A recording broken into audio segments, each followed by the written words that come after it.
चटपटी भिंडी के गोलगप्पे। अब तो सुमित से छोटी कशिश की भी शादी हो गई।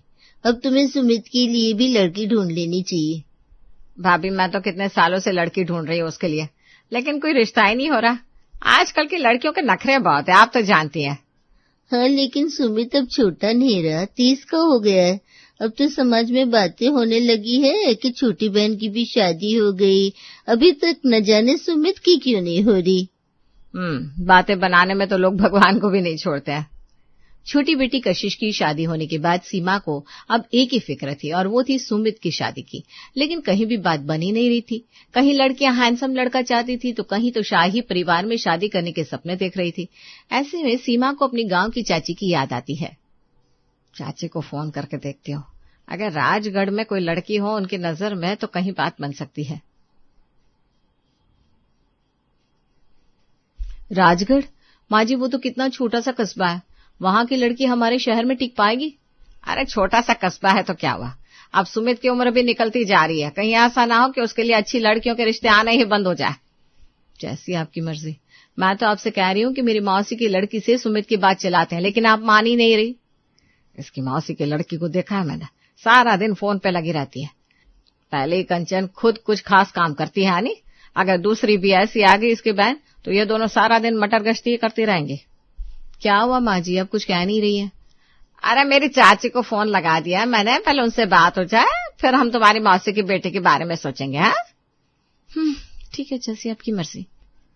सीमा को कंचन की बहन के साथ रिश्ता नहीं करवाना था सुमित का, लेकिन मुसीबत ये थी कि और कोई रिश्ता मिल भी नहीं रहा था। उसने अपनी चाची को राजगढ़ में फोन लगाया तो उसने एक अच्छी लड़की के बारे में बताया। उसके माता पिता नहीं थे, लेकिन उसके मामा मामी ने उसे बड़े ही अच्छे संस्कार दिए थे। देखो सीमा, लड़की वाले ज्यादा कुछ नहीं दे पाएंगे, लेकिन वैशाली लड़की बड़ी ही गुणी है, तुम्हारे घर को स्वर्ग बनाकर रखेगी। अरे मुझे दहेज की पड़ी भी नहीं है चाची जी, बस सुमित के लिए एक अच्छी सी लड़की मिल जाए। हाँ तो एक काम करो, अब सब कल ही आ जाओ। यह राजगढ़ वैशाली को भी देख लेना, और पसंद आ जाए तो उसे चुनरी भी पहना देना। सीमा बिना देर किए अगले दिन ही अपने परिवार को लेकर गांव चली गई। वहां वैशाली का घर काफी सादगी से भरा था। ज्यादा कुछ नहीं था उनके पास, लेकिन उसके मामा मामी ने सबकी बड़ी ही अच्छी खातिरदारी की। अब बारी थी वैशाली को देखने की। जी मैं वैशाली को लेकर आती हूँ। देखिए, हमने वैशाली को सब कुछ सिखाया है। इस गांव में एक ही कॉलेज है, लेकिन उसमें भी वैशाली टॉप करती थी। टॉप तो ऐसे कह रहे हैं जैसे इंजीनियरिंग कर ली हो इस लड़की ने। देखने से लगता है इसे तो इंग्लिश की स्पेलिंग भी ठीक से आती नहीं होगी। भाई साहब, हमें बस ऐसी लड़की चाहिए जो हमारे घर को साथ लेकर चल सके, घर को मंदिर बनाकर रख सके। तो मैंने क्या पार्क बनाकर रखा है घर को, जो ये आकर मंदिर बनाएगी? माँ जी जितना सोच रही इस लड़की के बारे में, उतना उसे कुछ आता भी नहीं होगा। भगवान जाने उसे गैस पर खाना बनाना भी आता होगा या नहीं। वैशाली की मामी उसे लेकर आती है, और सीमा को वैशाली एक ही नजर में पसंद आ जाती है। वैशाली की सादगी और सुंदरता सीमा और सुमित के मन को छू जाती है। सीमा बस कुछ ही सवाल पूछती है वैशाली से, और उसे अपने घर की चुनरी पहनाकर अपना बना लेती है।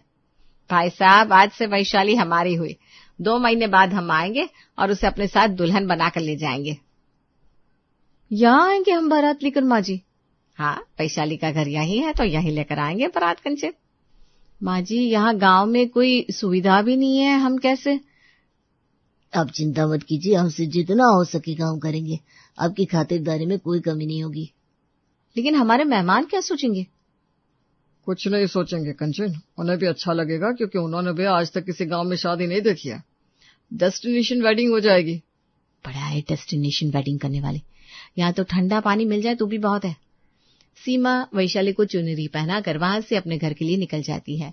घर आकर कंचन का चेहरा बड़ा ही उखड़ा हुआ था, क्योंकि उसे तो अपनी मौसी की लड़की किरण से सुमित की शादी करवानी थी। वो घर आते ही वैशाली के बारे में कुछ भी बोलना शुरू कर देती है।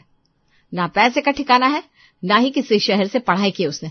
मुझे नहीं लगता उसे शहर के तौर तरीके कुछ भी पता होंगे। माँ जी, आपने बड़ी गलती कर दी है वैशाली को इस घर की बहू चुनकर।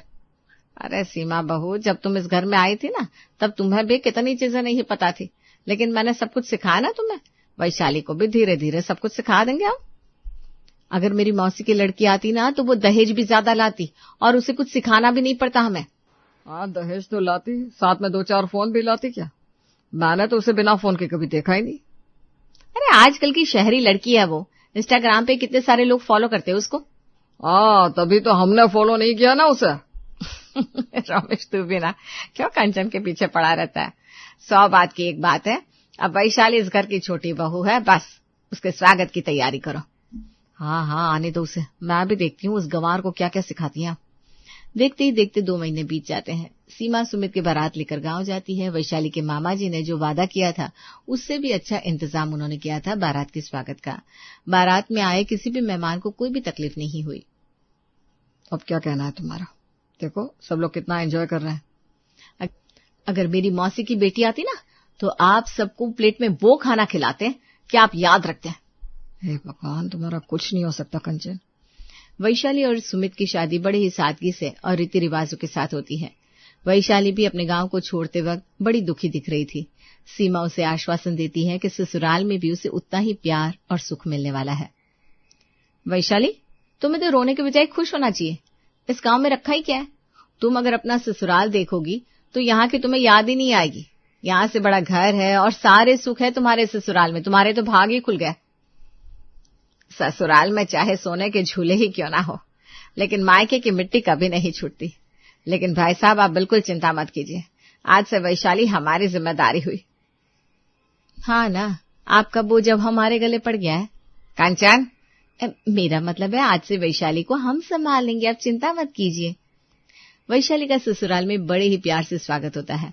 उसे पहले पहले तो नया नया सा लग रहा था, लेकिन सुमित के साथ ने उसे बड़ा सहारा दे रखा था।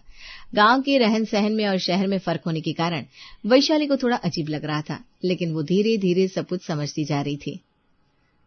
पानी का मटका तो खाली हो चुका है, अब लगता है पानी सुबह को ही आएगा। क्या हुआ वैशाली बहू, कुछ चाहिए क्या तुम्हें? उमा जी, पानी नहीं था मटके में, अब तो पानी सुबह को आएगा ना? नहीं, हमने कुआं लगवाया है ना घर में। तुम्हें नहीं पता? इस घर में कुआं भी है माँ जी। ये लो, ये तो इसे भी सच समझ रही है माँ जी। कंचन चुप करो। वैशाली, ये देखो, इसे वाटर प्योरीफायर कहते हैं। इसे ऐसे बटन दबाने से पानी आ जाता है। तुम्हें कभी भी पानी की जरूरत हो तो तुम यहाँ से ले सकती हो। माँ जी माफ कीजिए, वो गांव में ऐसा कुछ नहीं था ना, तो मुझे पता नहीं था। मैंने पढ़ा था लेकिन देखा आज पहली बार। पढ़ा है? तुम्हारे इस गांव के कॉलेज में पढ़ाते भी थे? मुझे तो लगा बस वहां ABCD लिखवाते होंगे। तुम कंचन की बातों का बुरा मत मानो वैशाली। किसी भी नए घर में जाने से कई चीजें नहीं पता होती है। कोई बात नहीं, तुम धीरे धीरे यहाँ सब कुछ सीख जाओगे। हाँ, इसे सिखाते सिखाते कहीं हम सब कुछ भूल न जाए। कंचन वैशाली की गांव से होने की कमजोरी का भरपूर मजाक उड़ा रही थी। अगले दिन जब सीमा ने वैशाली को उसकी पहली रसोई बनाने को कहा तो कंचन जोर जोर से हंसने लगी। वैशाली, तुम्हें गैस जलाना तो आता है ना? हाँ भाभी, मुझे आता है। आप ऐसे क्यों पूछ रही हैं? नहीं, मैं बस कंफर्म कर रही थी, कहीं तुम चूल्हा चौका लेकर तो नहीं बैठ जाओगी यहाँ। मैं गांव से जरूर हूँ भाभी, लेकिन मैंने फोन से काफी कुछ सीखा है। आजकल इंटरनेट की दुनिया इतनी बड़ी हो गई है कि आप एक देश में रहकर किसी भी देश का खाना, रीति रिवाज सब कुछ सीख सकते हो। फिर ये तो बस गांव और शहर का फर्क है। माँ, फोन का सही उपयोग करना भी किसी किसी को आता है। कुछ लड़कियां तो बस इंस्टाग्राम में रील्स देखती रहती है। क्यों कंचन? क्या कहा? मैं तो वैशाली से कह रहा था कि आज कुछ अच्छा सा बना दो। जी भैया, मैं दाल बाटी चूरमा बना दूं? गांव का खाना तो तुम्हें आता ही होगा, लेकिन अभी अभी जो तुमने कहा कि तुमने फोन से सब कुछ सीखा है, तो आज उसका कमाल तो हम भी देखें, आखिर क्या आता है तुम्हें। कंचन बहू, पहले तो तुम कुछ ढंग का बना लो। आज तक एक चाट तो अच्छे से नहीं बना पाई तुम। वो तो मुझे वक्त ही नहीं मिलता माँ जी, नहीं तो मैं पता नहीं क्या क्या बना दूं आपके लिए। हाँ, वहाँ उसे वक्त कहाँ है ना। वो बच्चों की पढ़ाई करवाती है, उसके लिए टीचर है, घर के काम के लिए काम वाली है, लेकिन फोन चलाने के लिए अभी तक कोई मिला नहीं ना। बेचारे को खुद ही करना पड़ता है। हाँ ठीक है, मुझे नहीं आता तो फिर आपकी प्यारी वैशाली से कह दीजिए ना। वैशाली, तुम्हें चटपटे गोलगप्पे बनाने आते हैं? मुझे बहुत ही पसंद है। गोलगप्पे? नहीं आते तो कोई बात नहीं, मैं बाहर से खा लूंगा। नहीं, आप गलत समझ रहे हैं, मुझे आते हैं बहुत अच्छे गोलगप्पे बनाने। वाह, फिर तो वही बना दो आज वैशाली। बड़े दिन हो गए कुछ चटपटा खाया हमें। वैशाली बड़े ही उत्साह के साथ रसोई में जाती है और गोलगप्पे की तैयारी करने लगती है। उसने चटपटे आलू का मसाला तैयार कर दिया था और तो और गोलगप्पे का पानी ऐसा तीखा और खट्टा बनाया था कि खाकर ही पूरा परिवार वैशाली का फैन हो गया। वैशाली, मैंने आज तक इतने चटपटे स्वादिष्ट गोलगप्पे कभी नहीं खाए, सच बता रहा हूँ। अब इतने भी कोई खास नहीं है। भाभी, अब कम से कम 25 गोलगप्पे खा गई है, अब भी ये कह रही है कुछ खास नहीं है। सुमित, उसे पता ही नहीं चला कि उसने कितने गोलगप्पे खा लिए है। रहने दो माँ, वो कभी नहीं कहेगी कि गोलगप्पे बड़े ही स्वाद है। ये तो कुछ भी नहीं है। मेरी बहन मीना कितने अच्छे अलग अलग तरीके के गोलगप्पे बनाती है, कभी चीज के, कभी फायर गोलगप्पे, कभी चॉकलेट गोलगप्पे। अगर वो इस घर में होती तो आग लगा देती। रसोई को आग तो पक्का ही लगा देती। क्या कहा आपने? कुछ नहीं, मैं तो और खाऊंगा गोलगप्पे। गोलगप्पे तो बहुत सारे तरीकों से बनते हैं, लेकिन वैशाली बहू ने बहुत ही स्वाद आलू का मसाला बनाया है।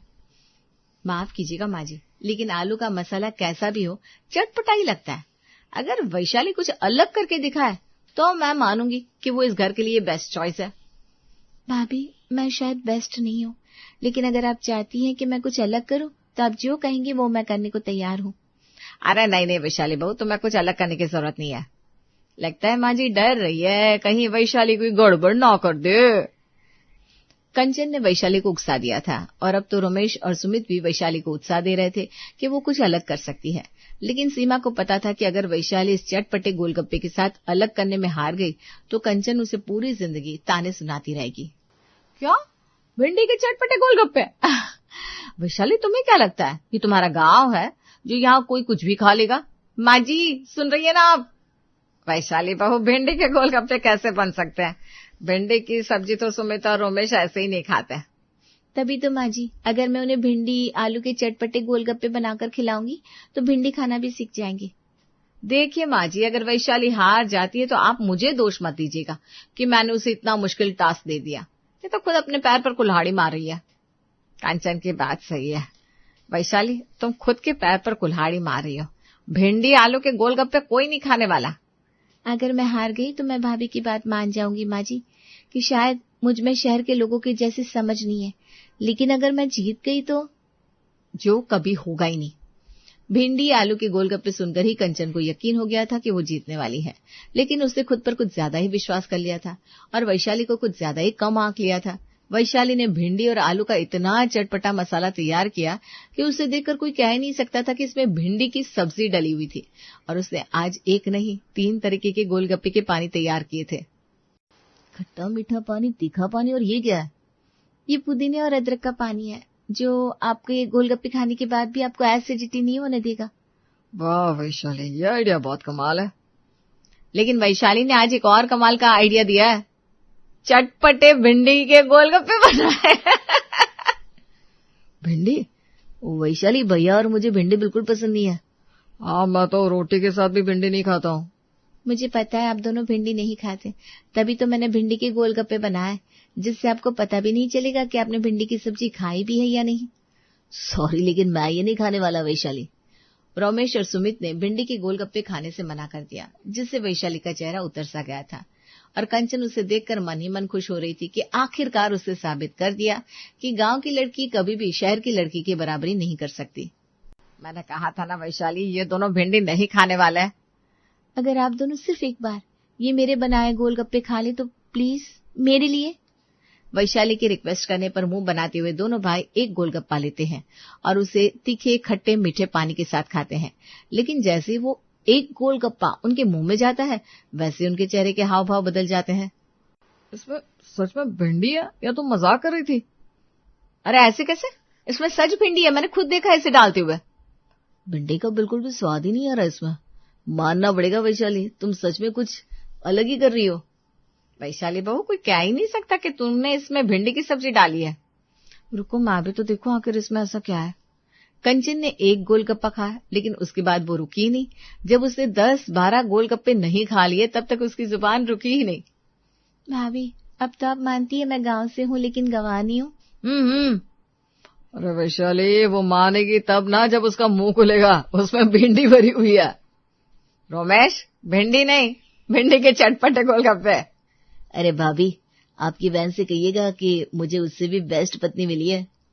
खुद पर विश्वास होना अच्छी बात होती है, लेकिन दूसरों को कम आंकने की गलती कभी नहीं करनी चाहिए।